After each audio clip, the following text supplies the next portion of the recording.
My name is Professor Jo Lockery. I'm head of the School of Law here at Queen's University Belfast. And I want to thank all of you for coming and welcome you all here tonight.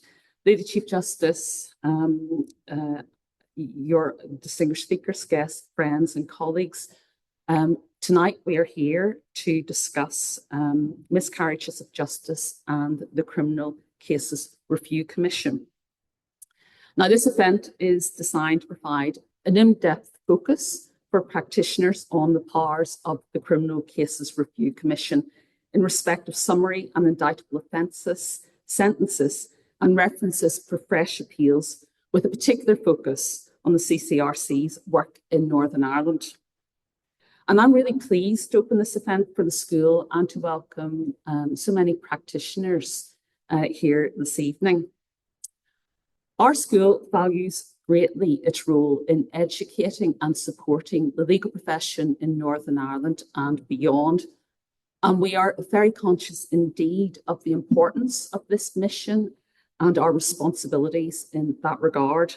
So events such as this are extremely important in advancing that mission, and we very much value them. We value our relationship with you, practitioners in Northern Ireland, and as I say, beyond. And we want to continue to strengthen and maintain our relationship well into the future. So I want to say to all of you this evening, a number of you have been to the school before, you are very welcome to future events, so please do keep an eye out for these. And we will notify you when things are coming up. So it is good to see many of you here this evening, and you're very welcome to come back. Just before I forget, I will forget, so I will mention it now. If you're here for CPD points, there is a sheet to fill just down on the right-hand side there, so please do fill that in before you leave this evening. And for those of you who are online who cannot sign that sheet, can you just put your names in the chat if you need CPD points? That's the housekeeping, which I knew I was going to forget, but I haven't. So a little bit more about the hosts of this event. This event is co-hosted by the Interdisciplinary Institute of Criminology and Criminal Justice and the Human Rights Centre based in the School of Law, Queen's University Belfast. And these are two of our oldest research centres in the school. We do have others, but these are two of our oldest. The Human Rights Centre was established in 1990, and it provides for a focus for research and education on human rights. And many people who are now senior police officers, who are judges, politicians, and human rights activists are alumni of the Masters in Human Rights Law that was begun by the Centre quite a number of years ago now. And while they were here, they contributed greatly to the Centre's activities, and they continue to contribute greatly to human rights in Northern Ireland. Meanwhile, the Institute of Criminology and Criminal Justice was established in 1995 to develop criminological and criminal justice research and teaching in Northern Ireland in the context at that time of the then developing peace process. And I'm absolutely delighted to say that both centres over the years have gone from strength to strength. And the event tonight speaks to what our centres, our research centres, and what the school itself is about. And that is that we aim to engage and make a real difference to society here in Northern Ireland and beyond through our research, scholarship and teaching, and to engage in debate with pressing social issues of the day. I want to take the opportunity to thank John Taggart and Conor Mallory for leading on this event and for making it happen, and to Declan Coyle, who isn't here, for his excellent organisation of the event as ever. So we have here tonight a very distinguished group of speakers. Welcome and thank you to all of you. To Johanna Higgins, the Northern Ireland Commissioner, John Curtis, Joe McVeigh and Frank O'Donoghue, KC. I'm really delighted to welcome you to the school, and in a number of cases to welcome you back to the school. You're all very welcome and always very welcome back. But I particularly want to thank the Lady Chief Justice. The Lady Chief Justice is incredibly generous with her time and support for our school and for the support of the judiciary generally. And this means a great deal to our staff and students. This is a relationship we really value. The Lady Chief Justice will be giving the opening address this evening, and after the panel has spoken, she will be chairing the question and answer session. So thank you very much. And I know we're all looking forward to hearing your opening remarks. Lady Chief Justice, without more ado, I'll hand the floor to you.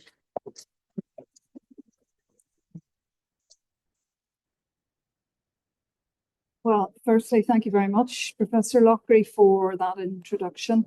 It's a pleasure to be here. It's a pleasure to be in this room as well. Now, I think I'm going to give away my age when I start by saying I came to Queen's in 1989 and studied for 4 years to 1993. So the Human Rights Centre was not set up at that time.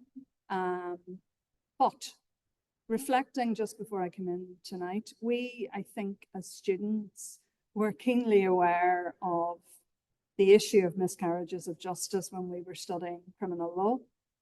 And it was John Stannard who taught me at that time.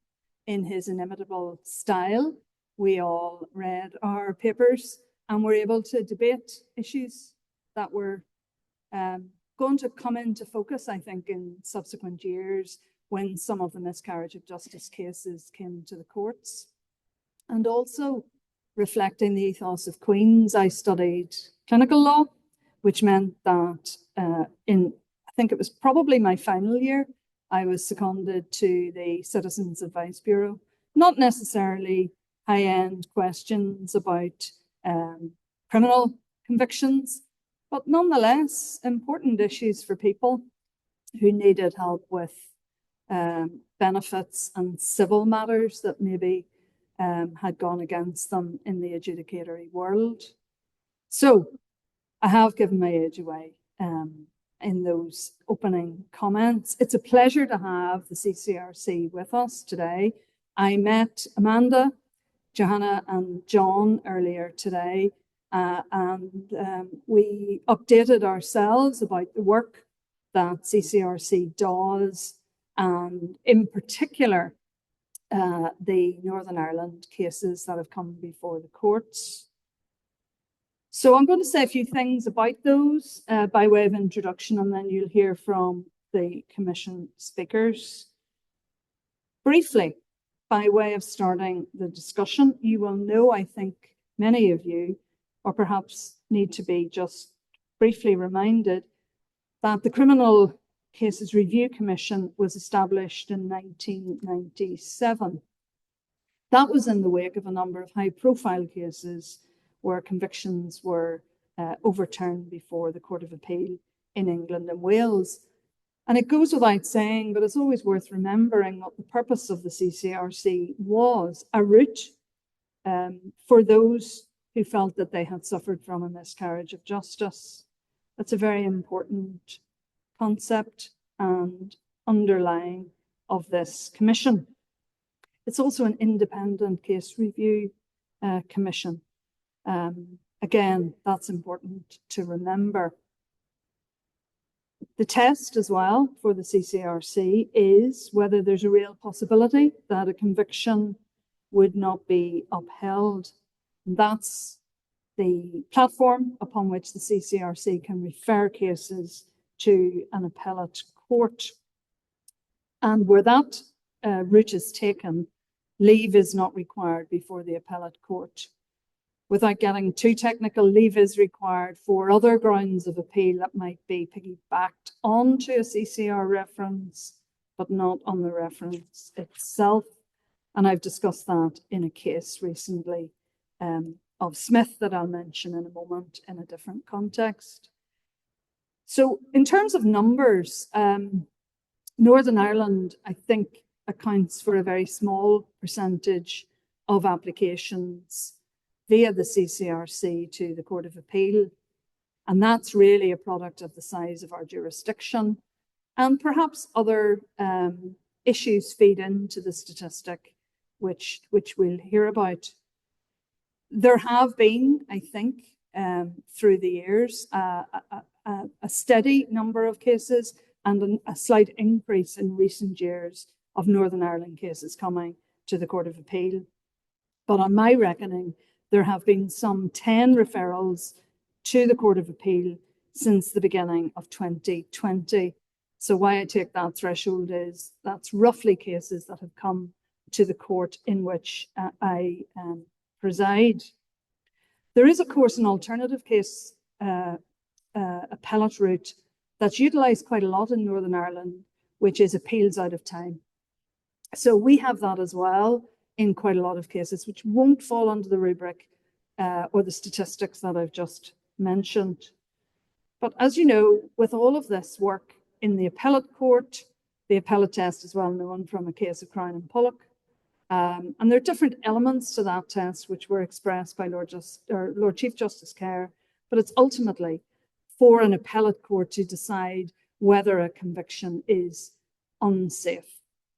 To do that, necessarily you have to look at all of the evidence, and that's where experienced lawyers come in, who very much help the courts in navigating difficult matters, historical evidence, new evidence, and legal arguments. A lot of the cases that have come before the Court of Appeal since I've been president have been in relation to the troubles from the CCRC. I think there's only one that I have looked at that hasn't been. And so these cases present particular challenges because they're historic, because we don't have a ready body of recorded evidence of trials that occurred some 50 years ago. So I've said in a number of the cases, one that you can see, which actually is a historic conviction case, not a CCRC reference, of Gallagher, that you have to apply a high degree of caution and analysis given that framework. So a couple of cases that we've had, I'll give you the ingredients of them. I imagine others might talk about them that have been referred by the CCRC. 2024, there's the decision of Crown and Patrick Joseph Thompson, in which we allowed an appeal against a 1976 conviction on foot of a CCRC reference made to the court in 2022. And then in the same territory, our decision given last Friday in Crown and Kirkpatrick and others, which declined to quash 3 convictions for murder in relation to events which occurred in 1975. Without going into too much of the detail in Thompson, as we again discussed in Kirkpatrick, there were a constellation of factors which led to the court quashing the conviction. This is a very interesting case because it came back to the Court of Appeal on foot of a decision of one of my predecessors, Lord Justice Hutton, in a case of Latimer and others in 1992. And essentially what happened there were 3 appellants in Latimer and others, Latimer, Higgins and Bell. And not all of their convictions, but some of the convictions were quashed because of the actions of police officers who interviewed in those cases and were found to have fabricated confession statements. ESDA testing was apparent in Latimer, Higgins and Bell, if you read the decision, and the court looked painstakingly at the conduct of the officers in the case. So in Thompson, this was raised by the CCRC, and the CCRC raised the question whether or not this had a bearing on the conviction. This was a case where inhuman treatment and torture was alleged at the police interview stage, where complaints had clearly been made, where the appellant had the benefit of his own medical expert, where there was other medical evidence from the prosecution, and where the judge effectively, it was Lord Justice Jones in that case, said that he preferred the medical evidence of the prosecution. But if any of the allegations that were made by Mr. Thompson at interview stage were made out, he wouldn't admit the statements as admissible on the basis of inhuman treatment.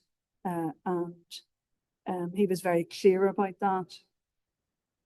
In that case, we did admit a statement from the PPS without objection as to complaint files in relation to some of the police personnel. And we discussed that in the judgment by saying that this wasn't determinative of the appeal, but it was another factor in the appeal because of the similarity of allegations made in relation to other cases. So that's why you have to read the decision very carefully. There were a constellation of factors which fed into us deciding that if the judge in that case had known that there was a question mark against the police officer's integrity, he may not have admitted the statements. That's because on the balance, he found in favour of the police officers and found against the defendant and his medical evidence. So it's a particular case on its facts that was obviously looked at very closely. And I think why I say that is you need, when you're looking at Thompson, to also read the Kirkpatrick, Cullen and Cullen case, which were 3 appellants who recently had their case decided the other way by our court. That was a case where the allegation was concoction of confession statements, but there were no allegations by the lead appellant, Kirkpatrick, who had previously referred to the CCRC, of inhuman treatment or torture. That wasn't a feature of the case. There were no complaints made, therefore, and so there was a difficult foundational basis to come on. But there was a coincidence in terms of some of the officers who were dealing with 2 of the appellants.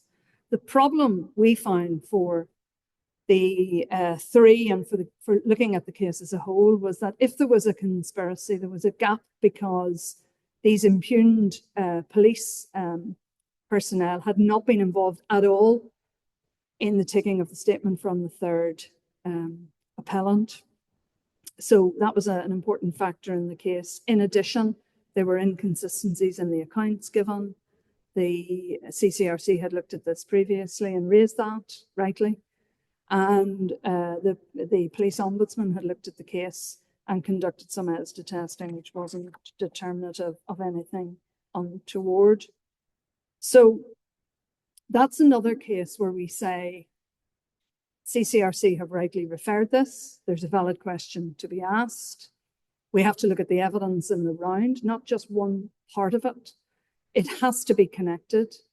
And then ultimately we have to decide, I should say on partial papers, because we didn't have transcripts of the hearing, of the voir dire, subsequent hearing. We have to decide if are the convictions unsafe. We did admit fresh evidence in that case, but the complaint files we found were of no relevance given complaints hadn't been made at the time, which were material. There was interesting evidence actually, and it just shows you how things were different a while ago from the Morn Observer of reporting of the trial, which we looked at to give us some idea of what was happening. But ultimately, we could not say that these convictions were unsafe. So those are the 2 recent Troubles cases that the court has dealt with on referral from the CCRC. I mentioned Gallagher briefly because that was an appeal out of time. It didn't come through the CCRC, but we did quash a historic conviction on the basis that at the time the appellant was interviewed, she was clearly a person of very low IQ. And we found that that would have affected her ability to make the confessions that she did. So that's an interesting case in that area. And we often in these cases look at whether an appellant had a disadvantage or a disability, and also, of course, what the complaints were, what the legal advice was. So it's an interesting case from that point of view. The only other case I'm going to mention briefly is the case of Smith, which came to the Court of Appeal in 2023. And that was a CCRC reference arising from Smith's conviction for murder and attempted murder. And it was predicated on a Joji point. So there were co-defendants at trial, and the court was asked to consider whether or not there was, in fact, secondary liability for this appellant, Smith. It's a pretty gruesome set of facts that are involved in the case. It also involves some forensic evidence, and we looked at it very carefully. And actually, having considered the facts, we didn't find it to be a Joji case in the true sense of it. And we say all of that in our judgment. We also refer to this issue, which I touched on briefly at the outset, of additional grounds of appeal supplementing a CCRC reference. And we say the test for that to be successful is high, as you can imagine. This case had gone through a Court of Appeal before, and obviously you need leave for that. So it's quite an important case in that regard. And ultimately, we dismissed the application for leave to appeal in relation to any of the additional grounds and dismissed the CCRC reference on Joji. Now, I could continue for much longer, but I'm sure you want to hear from the Commission and their perspectives. So I'll conclude by saying it is my firm view that there is clearly a need for a robust mechanism to provide independent review when routes of appeal have been exhausted, and that role is undertaken by the CCRC. Most of the CCRC references that come before us also concern serious cases involving horrific acts which have resulted in serious convictions, and they obviously have to be treated with forensic care.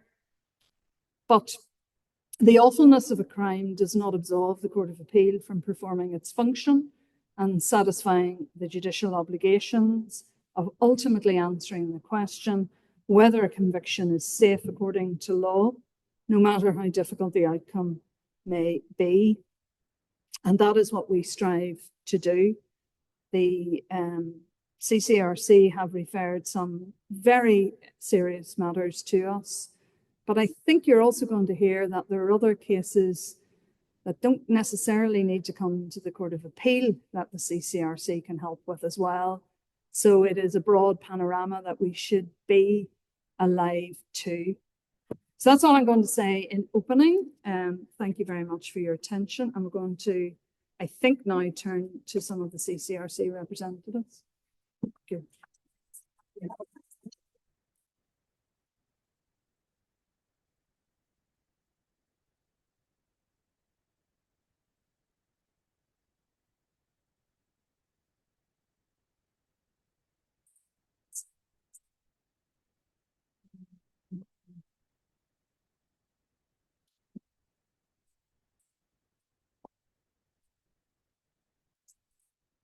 There's some little slides in it.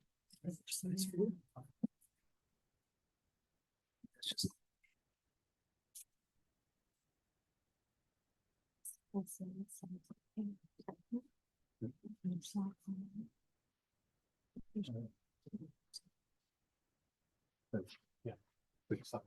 Which one? Oh, this one.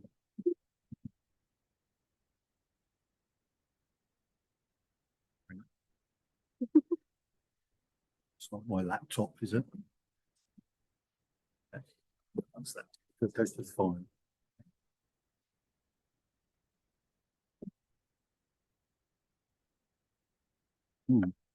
Where's it?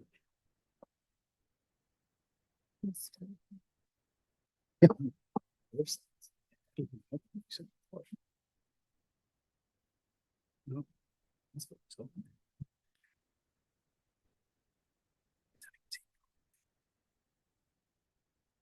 Sorry. We can turn the screen sharing off. Yeah, do that for a second. We'll get there, don't worry. Just go.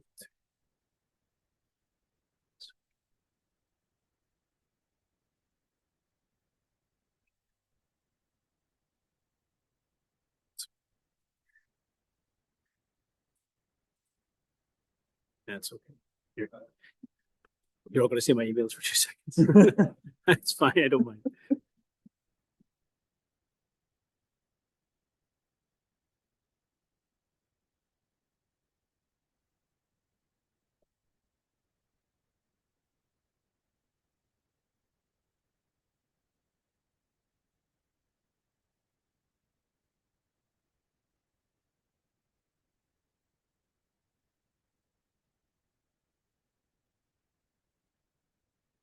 There we go. Let me just sign out. Yeah, it's fine. Not very exciting, really. Well, Just gotta, Do you want we to gotta start screen sharing. just do the wine glass. If we can figure out. Yeah. Perfect.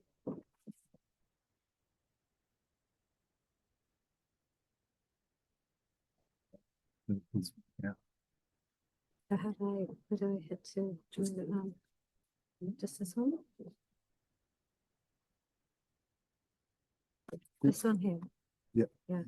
And that should be, and I will text me to make sure that's still on. Thank you. Sorry about that intermission. We're back. First of all, I'd just like to thank very much Lady Chief Justice. It's been an absolute pleasure to have met her today to speak about our work and for her to be introducing this event tonight. We're very honoured by her presence. Thank you very much. Also, I'd like to thank Professor Joan Lockery for all her work and from arranging this event. The Queen's for hosting it, so that's thanks to Colonel Mallory and John Taggart, who just very ably sorted out the slides for us. And also thanks go to David Harrison KC for putting us all in touch with each other so that this could actually happen, and that's been fantastic. I'd like to welcome Madam Justice McVeigh and any other very senior people who I don't recognise who may be here, but I do recognise Professor Bryce Dixon, and thank you very much, Professor, for coming as well, and all the attendees who are here to hear what we've got to say. So, the Lady Chief Justice gave you an introduction to what we are as a commission. The commission was based in an act, Statute of Parliament, the 1995 Criminal Appeal Act, which brought us into existence. And this was after a period of disquiet after the Birmingham 6 and the Guildford 4 cases, and a great sort of question asking, shall we say, amongst people in lots of situations about, well, what do we do when things go so badly wrong? And we are very lucky and fortunate to have a commission here in our jurisdiction. There aren't many in the world, and there are others who are now taking up the idea. So there's one in Canada, I think Denmark, Scotland has one, and Australia, I think, and maybe New Zealand. But it is a really important aspect of our criminal justice system. The commission consists of 11 commissioners, effectively, and they are appointed by royal warrant. And there's a reason for that. It's to ensure their independence from government and any other body. And they're supported by about 120 staff and a senior management team as well, who do most and much of the investigations into the cases that we receive. More recently, we've focused quite a bit on Northern Ireland. The Act does require us to have a Northern Irish Commissioner. We did have two at one point. Christine Smith, KC, was appointed at the same time as I was, but Christine, as you know, went off to do an inquiry and some very important work. So We are doing we have recently done a commissioner recruitment, so we hope to be joined by other people soon. We have also got 3 Northern Irish case review managers, and they're here tonight. That's Malachy Bernard, Joanne Manley, and Peter Lavery. And Joanne and Peter have just joined us, and so they're very welcome to the Commission, and I'm sure they'll be able to talk with people later. And Malachy's our specialist Northern Irish crim, so he has a lot of experience here. I better look at the slides after I made such a fuss about getting them. So I'm going to just skip to the next one. Lord Justice Coleman Tracy, his quote: "It's a regrettable feature of any justice system that any miscarriages of justice occur. That is the inevitable consequence of any justice system designed and operated by human beings. We need to recognise that fact on occasion.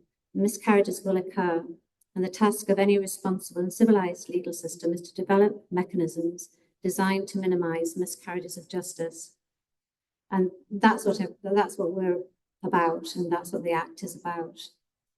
And we've been operating now for 27 years, and we hope that the overall effect of that has been for the good of society in that regard. So I've already said some of this, but we're independent, non-departmental public body. The Runciman Commission was a commission pulled together in after the events of the Birmingham 6, and that concluded that we had to have something like this, the Criminal Cases Review Commission, with independence that and with powers that could do the work that would need to be done if miscarriages were to be unearthed. Prior to that, it was the Home Secretary's decision, so you can imagine how busy that office must have been and how difficult it must have been to get cases back and looked at. There is actually a really good book called Reprieve by Fenton Bresner, if anybody's interested in reading how it used to work, and particularly how it used to work when we had the death penalty. There were just sort of heroic acts of people driving around the country trying to get to the Home Secretary to help get him to reprieve certain cases. Some of those cases did come eventually to us, and we had dealt with them, but obviously in Bentley and things, cases like that, they've been long deceased. So we're responsible for the investigation of the miscarriage of justice in England, Wales, and Northern Ireland, and Scotland has its own body. An important fact to note, the Lady Chief Justice took you through some of our most serious cases, and they are very interesting and good, informative decisions to read. But we also do summary cases, and it's important because we have insisted on that being maintained by the Commission. Some people think, well, why waste resources on magistrates' court decisions? But we've always maintained that a criminal conviction, which is wrongly imposed on somebody, can destroy a life, even if it's a small conviction. For instance, the post office cases that we've seen. And so we do deal with the smaller cases, and we do want that message to get out. It doesn't have to be the big historic troubles cases. We deal with ordinary crime of all types, and we deal with all courts. So if there's a conviction, then we can deal with that. I've already said that there's a requirement for 11 commissioners. We're based in Birmingham, and there are about 120 staff. And we have a budget of 8.5 million a year. I'm not going to cry about it. Everybody knows nobody's budget's ever enough, and it's not, but that's what we have at the moment. It's free to apply, so you don't need legal aid to apply. In Northern Ireland, you actually have an advantage. You can get legal aid to apply to the Commission. The profession in England doesn't have that. So you can get legal aid, but you don't need it. And certainly an applicant doesn't even have to be represented.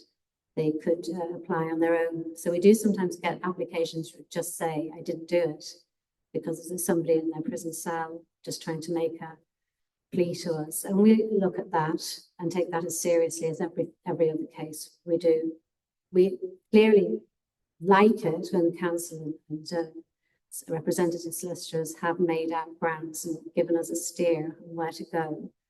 But it's not necessary, and it's certainly not necessary to have legal aid to make the application because it's free. So since we started in 1997, there have been 32,500 applications in total, 857 references, 587 quashed, including 101 murder convictions, 229 dismissed, 16 abandoned, which is strange, but sometimes the prosecution can find evidence that wasn't at trial and come back with that, and 25 currently waiting. 71% of references result in successful appeals, and that's what people like to call the success rate, but it's very difficult to extrapolate from the figures, really, what is a success. So that's the statistic. 2.6% of applications result in references, which doesn't sound very high, but when you consider how many applications we get, and when you consider we're fairly well known in England and Wales, which means we can get applications from a lot of people, it's a significant number overall, as you can see from the above figures.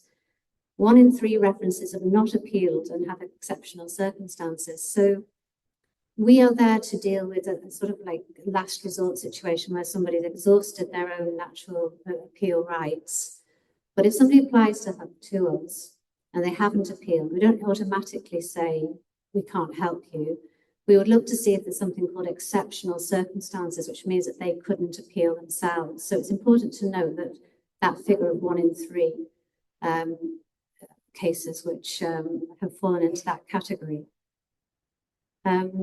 85 references have involved young people aged 21 or under. I don't think any of those have been from Northern Ireland. 75 cases involve the convictions of women. And the majority of the cases that we get in the England and Wales jurisdiction don't have a solicitor. On average, as a sort of an ongoing record, we refer 1 case every 2 weeks back to the Court of Appeal. And most reviews are now completed in less than 12 months. And there's some other statistics there, but one thing I'd like to draw to your attention is the case library that we now have available on the website. You can go into the case library and you can search for the Northern Irish cases, and you can see a summary of all our cases there, which I hope will be helpful to the profession in seeing what types of things come forward. And also, please do compare that with the types of cases in England and Wales as well, and you can get a good overview of all the different things that we've done. In Northern Ireland, since the beginning, we've had 574 applications and 57 references to the appeal courts. A lot of those are troubles related, and that's been our finding all along. We tend to find that the Northern Irish cases are linked to the troubles. It's not that we don't want those cases, we want those cases, but we'd like people to understand that they can give us other cases as well. We can do day-to-day crime. 42 of those were quashed, including 15 murder convictions, 10 dismissed and 5 waiting. And there are more in the wings as well. So the success rate in Northern Ireland is actually higher. We've got an 81% success rate on when they go to the Court of Appeal, as opposed to 70% in England and Wales. And there is a circular from the legal aid body on applying for legal aid for these cases too, which you can look at. And I won't go into the recent cases because the Lady Chief Justice has mentioned those. But we are now finding that there is this general increase in non-troubles related cases, which we're going to try and push. That's an example there of our easy read application form, which shows how we're trying to make this as straightforward as possible. So a prisoner or a person, it doesn't have to be a prisoner, it can be a person at liberty who's had a prison sentence who wants to come to us as well because they feel that they've been wrongly convicted. that's the very straightforward. It's not meant to be patronising. The idea is that anybody could fill that in. You can also supplement that with as much other information as you need to do. That's your slide, John, right? So what I wanted to actually tell you about is one of our cases, a recent case called Stefano. Now, this is an example of a driving offence. So it doesn't sound thrilling, but it's kind of bread and butter to most people. And it's the sort of thing that affects probably more people than the serious crime in terms of just going through the courts. So Mr. Stefanov was driving, he's a Bulgarian national, and he was driving in Northern Ireland, and he was pulled over by the police, showed his driving license, which was a Bulgarian license, and he was interviewed and arrested for breach of Article 3 of the Road Traffic Order for driving without a license. He then went through the system of, he got a solicitor, counsel. He was, the prosecution went forward against him. He went to court, and he was convicted of the Section 3 of the Article 3 offence on the basis that he allegedly shouldn't have been driving his car after 12 months on a Bulgarian licence. And Mr. Stefanov had lived in Northern Ireland for around 3 to 4 years at that time. So he was advised to plead guilty by his representatives, which he did. And he was disqualified from driving in order to pay a fine. And that was about 2 years ago. I think it was 2022, or maybe a bit earlier. So he went away, and we're not quite sure actually yet how he came to find this out, but he wrote to us himself. He didn't have any legal advice, but he discovered that he shouldn't have been prosecuted, and that in fact his Bulgarian license was an adequate license to be driving on. We got the application, and immediately the fact that he'd pleaded guilty would be an issue for us. So we would look at that and say, well, although he hasn't appealed, he obviously can't appeal. So there are automatic exceptional circumstances in a case where there's a guilty plea. So that goes through to a review straight away. Because obviously not being able to appeal yourself is an exceptional circumstance. It was then after our case review manager looked at that we realised there had been an error in the logic. So Article 3 is the offence which says you have to have a valid licence. And all the people involved, the prosecutors, the police, and counsel and the solicitor and the court had all conflated part of Article 55 of the Motor Vehicle Regulations, which say that you may drive for 12 months on a foreign licence, with the idea that he therefore, after 12 months, could not drive on his licence. But unfortunately, they hadn't seen Article 15A 1 and 3 of the Road Traffic Order 1981, which states that if you have a community license, you can drive for either 3 years after you arrive in Northern Ireland or until you're 70 years old, whichever is later.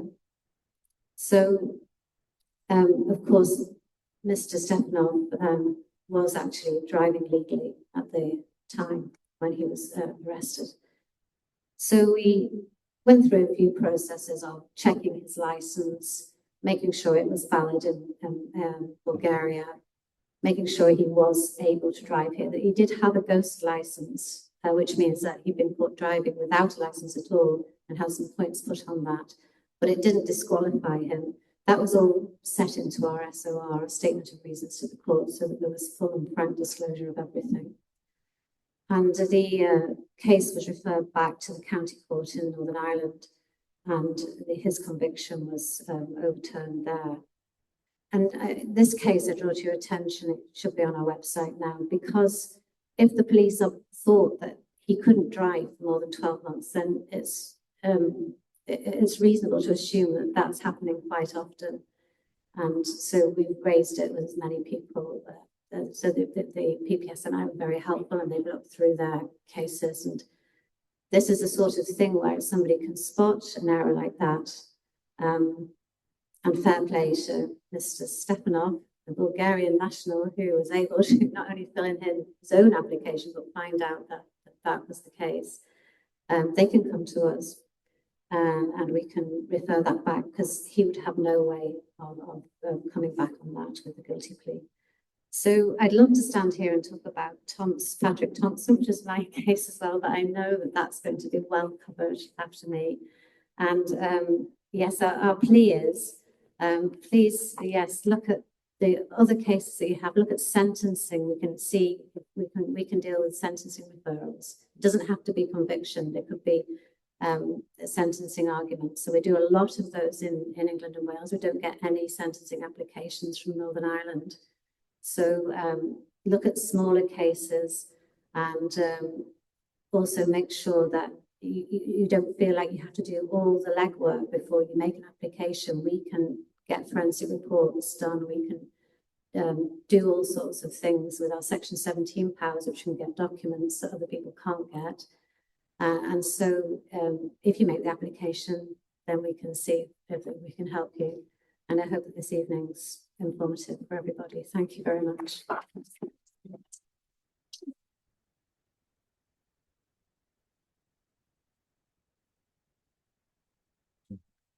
Good evening, everybody. I'm John Curtis. I'm in-house counsel for the CCRC. Been at the Commission for 19 years, and I tell everyone I've just had the 4 bad days. I'm pleased to say that today is not one of them. Johanna mentioned our powers, so I'll take 10-15 minutes. I'll go through the processes and powers and decision making, the criteria that we apply. So under the Criminal Appeal Act, these are the investigative powers that the Commission has. Section 17 is our most widely used power, and that's there to enable us to obtain any material from any public body.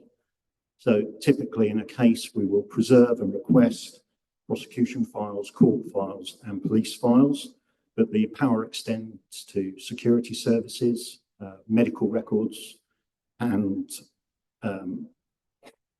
social services files, educational records. So we can get a huge amount of material in. Compliance is very good.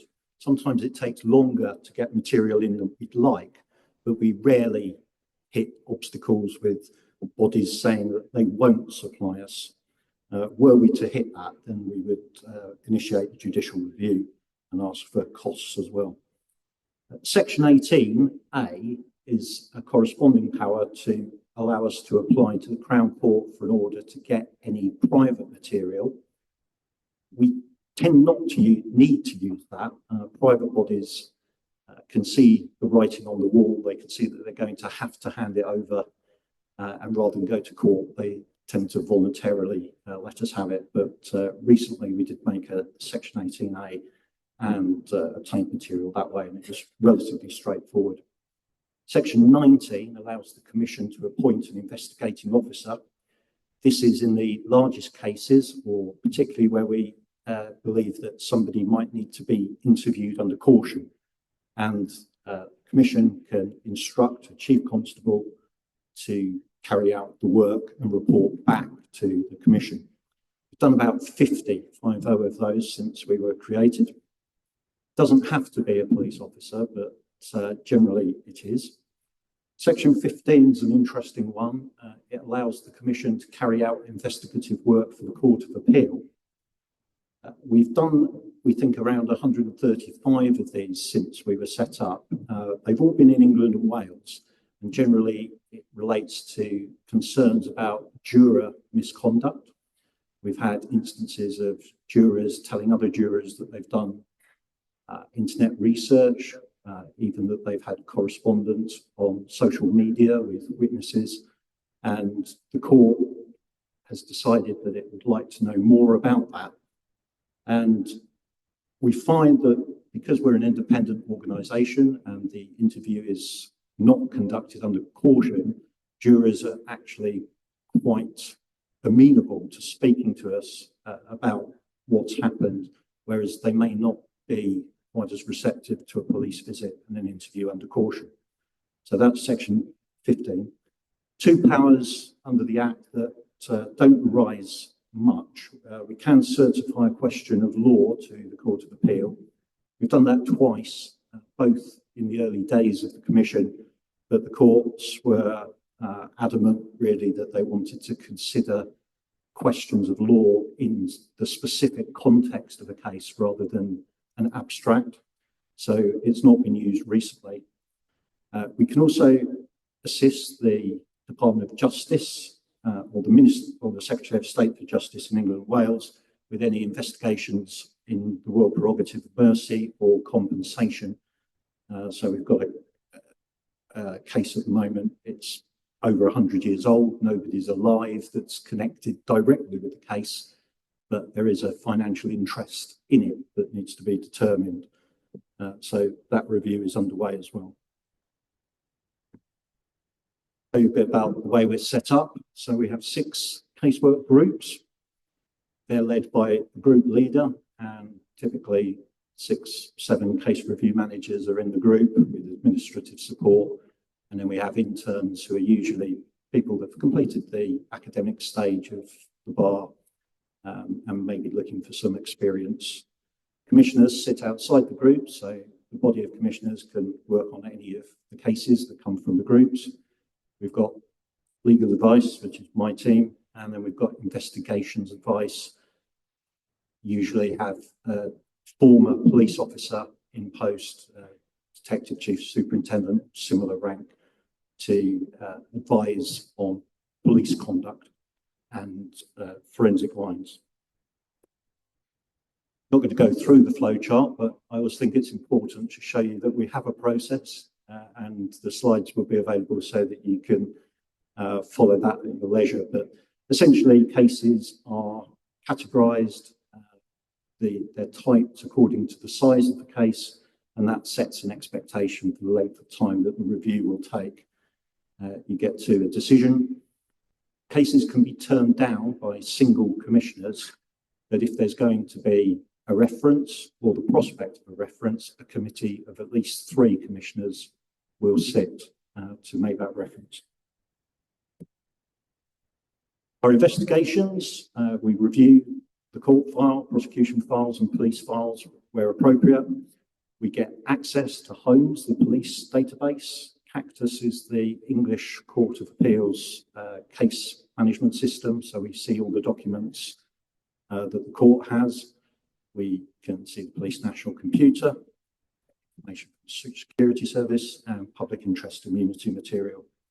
We can make requests for the police national database and any local intelligence that's held by the force. We obtain defence files. We ask for a waiver. People don't have to give the waiver, but the court's been very clear that where waivers aren't given, the Commission should draw the appropriate inference from that failure to waive privilege. Our focus is on new forensic techniques, developments in the law, something that is new in the context of the application that the court didn't know first time round. It might have been overlooked, it might have been a development that's come about, but our inquiries are very much geared around that. We can look at what compensation's been claimed, whether the application for compensation was consistent with what's been said at trial. I mentioned social services. Police don't always get social services materials, so there might be something about family dynamics in sexual abuse cases that's in social services files that's relevant. If there were unmatched fingerprints at the time or DNA profiles, we can test and retest exhibits, particularly in the light of more sensitive forensic work. We can conduct interviews with applicants to the Commission if new witnesses have come forward. We can talk to experts, police officers, counsel, who are invariably cooperative, and occasionally trial judges as well, to understand what went on at trial if that's not apparent from the papers. And references are made on the basis of scientific advances. Sometimes in the police file we notice material that wasn't disclosed. Sometimes experts have been discredited. There are instances of police misconduct, poor witness handling. Theme in England in a lot of cases is that defences that were available weren't considered by the defence representatives and therefore not put forward. That's been particularly apparent in asylum and immigration cases where people were prosecuted for not having passports, but the reason they didn't have passports was because they were fleeing persecution, and that's a reasonable excuse. Or they're victims of human trafficking. They might not have disclosed that, but nobody asked or explored that either. Talked about the change of law cases in Jogi. That's been the basis of maybe half a dozen references, and sentencing calculations can be very complex, but sometimes tagged bail, curfew, leave on time on remand aren't taken into account, and there's no slip rule, certainly in England and Wales, for correcting that. The only way back is by the heavyweight CCRC review reference and full Court of Appeal decision. So real possibility is the test set out in section 13 of the statute. Early on in the Commission's existence, Lord Bingham, as Lord Chief Justice, expanded on what real possibility meant.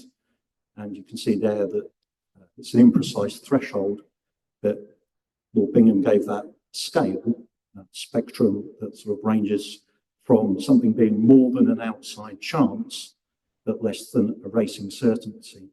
And he clearly puts the emphasis on it being even less than the balance of probabilities. We shouldn't need to be, like the prosecutor is, more sure than not that a reference will succeed. It must be a reasonable prospect. And exceptional circumstances exist where the Commission has a right to make a reference, even if there hasn't been an appeal, but there should be a reason for doing that. And generally that's linked to extreme vulnerability. The applicant won't be able to progress their appeal because of trauma or mental health issues, or there might be a need for special powers. Only we can get the material, can't expect the appellant to do that. You don't have to refer a case, even if the real possibility test is met. The Act gives the Commission discretion. So Johanna was talking about the Stefanov case. So very minor conviction in some view, but long-standing consequences for Mr. Stefanov. It inhibited his ability to work and to travel work. It marred his family circumstances and childcare, and apart from the stigma of the criminal record, would continually mean that he had enhanced insurance premiums for his car when he did pass his test. Lord Bingham there expands on why it's a real possibility and emphasises the Commission's gatekeeping task. Overburdening the Court of Appeal with hopeless appeals is not the function of the Commission, but it is there to judge if there is a benefit to making the reference that's not necessarily linked to being an assured prospect of success. This jurisdiction will be very familiar with Pollock and Lord Kerr's comments about the court needing a sense of unease. Lord Kerr said this as well in a Privy Council case from New Zealand at Lundy. And there was some discussion about the real possibility test. And Lord Kerr said, it doesn't really matter which jurisdiction you're in. If it's common law jurisdiction where the standard of proof is beyond reasonable doubt, any appellate court must decide whether the evidence might lead to a reasonable doubt, might reasonably have led to an acquittal. So we keep that in mind when we're assessing real possibility. The Court of Appeal finding a conviction is unsafe. That's one of the definitions of safety that we can look to. A bit about disclosure. So solicitors would always like to see everything we see.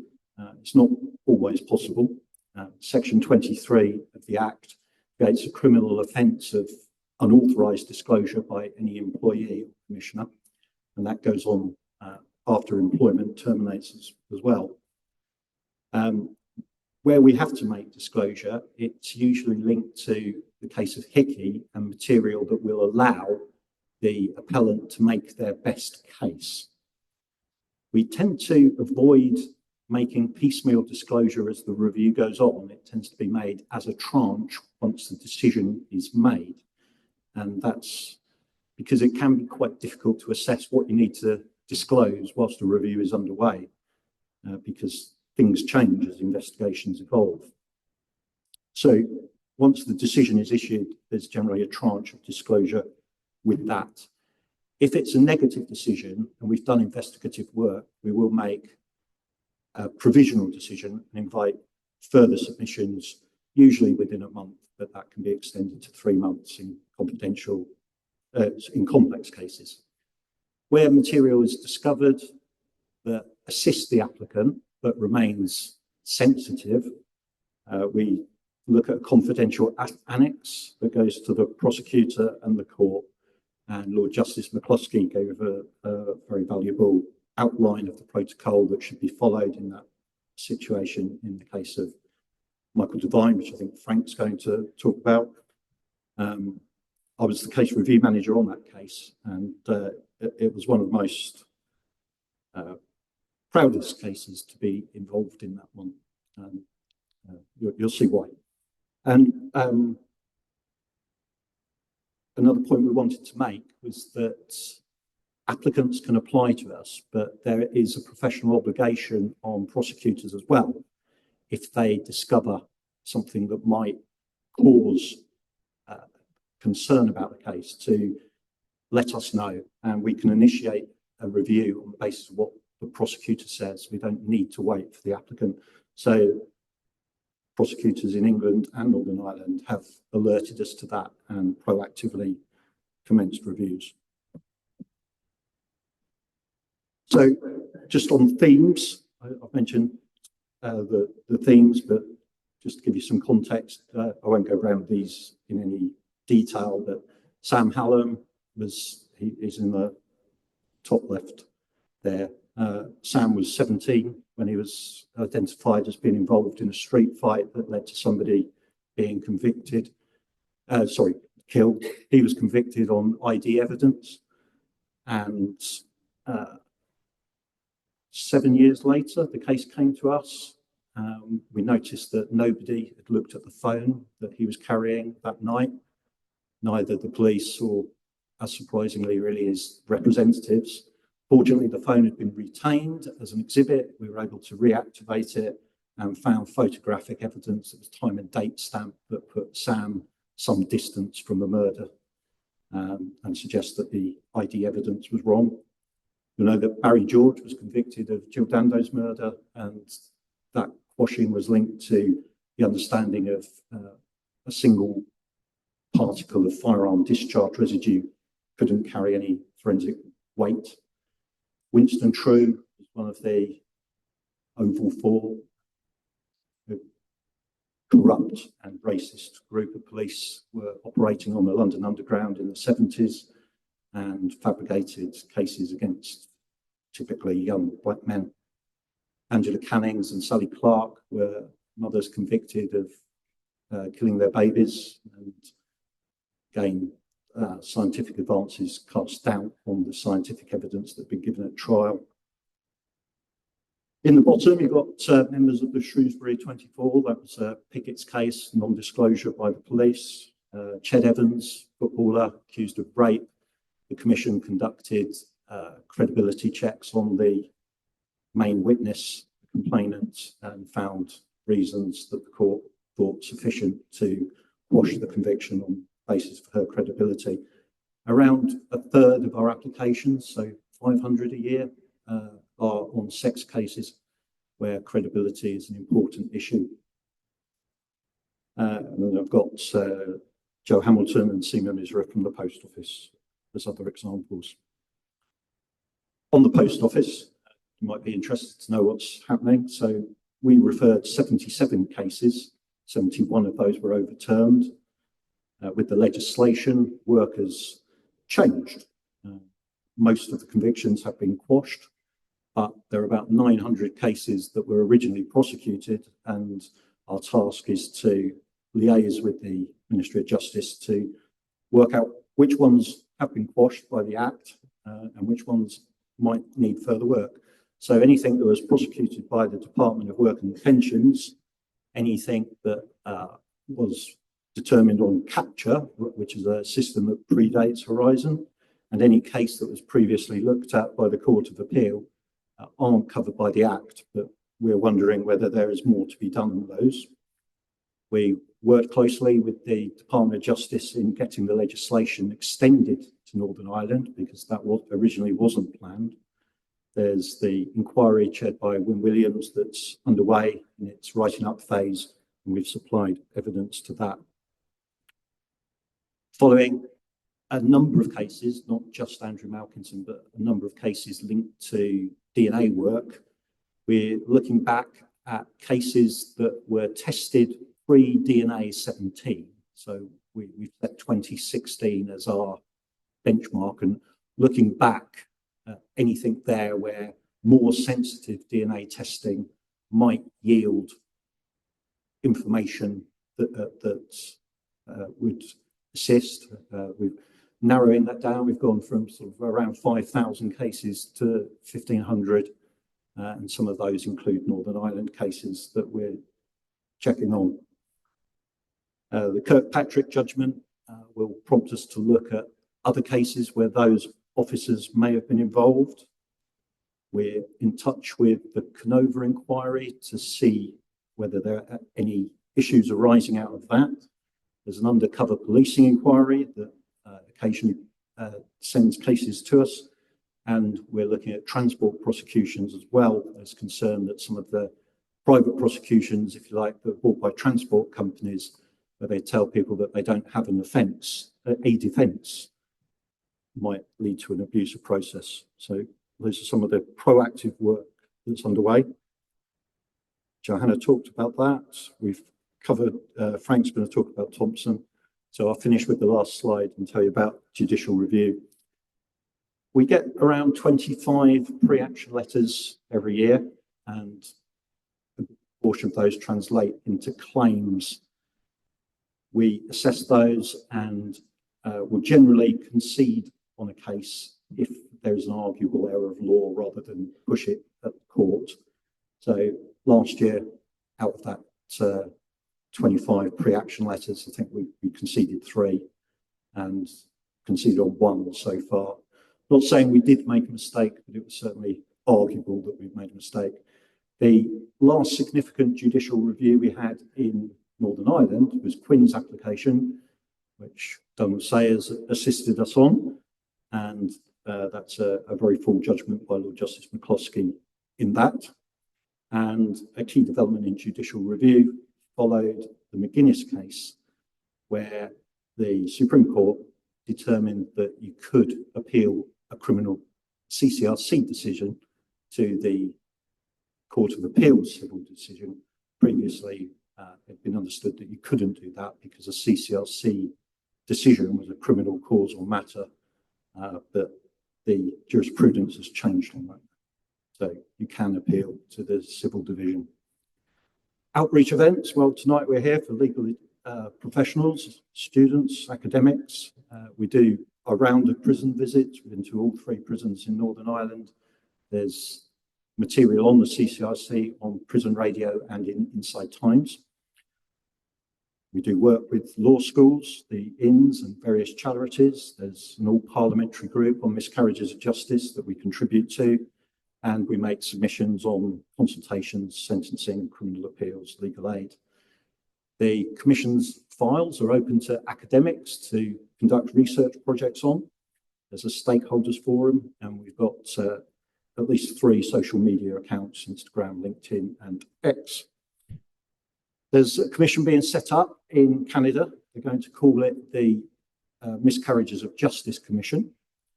There's one in Norway, there's one in New Zealand, and there's one in Scotland. And Japan and Australia have been in touch more recently to discuss how they might develop work. So we've got an international relationship as well. And the last thing I'd like to mention is I work with the Calisher Trust. So that's a charity linked to the criminal bar and social mobility for disadvantaged but talented people. And so our interns are often recruited through Calisher. So thank you very much. If you'd like to get in touch, if you want a copy of the slides or have any other questions, please use those contact details and follow us on Twitter, LinkedIn, X. Thank you.